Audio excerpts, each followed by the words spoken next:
എന്താടി എന്ത് പറ്റി? ഞാൻ ഇന്ന് ക്ലാസ്സിലിരുന്ന് വർത്താനം പറഞ്ഞുകൊണ്ട് ടീച്ചർ എന്നെ പെൺപിള്ളേരുടെ മാറ്റി ബോയ്സിന്റെ കൊണ്ടിരുത്തി. എനിക്ക് ഭയങ്കര നാണക്കേടായി പോയി ചേട്ടായി. അത് കുഴപ്പമില്ല, നമുക്ക് ടീച്ചറോട് പറഞ്ഞ് മാറ്റിക്കാം. ഞാൻ പറഞ്ഞു, പക്ഷെ ടീച്ചർ പറഞ്ഞു ഈ വർഷം മുഴുവൻ ഞാൻ ആമ്പിള്ളാണ് നടക്കാനിരിക്കണമെന്ന്. അന്ന് നമുക്ക് ദൈവത്തെ വിളിച്ച് പറയാം. ദൈവത്തിനെ വിളിച്ചെന്തിനാ പറയുന്നേ? നമ്പറുണ്ടോ? എന്റെ നമ്പറുണ്ട്. ഞാനും പറയില്ല. പറയത്തില്ല.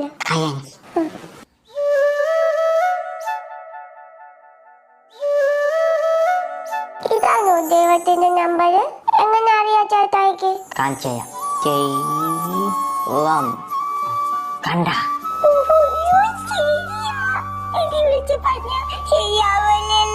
ധൈര്യമായിട്ട് വിളിച്ചോ. എന്ത് പ്രശ്നമുണ്ടെങ്കിലും പറഞ്ഞ ദൈവം എല്ലാം ശരിയാക്കി.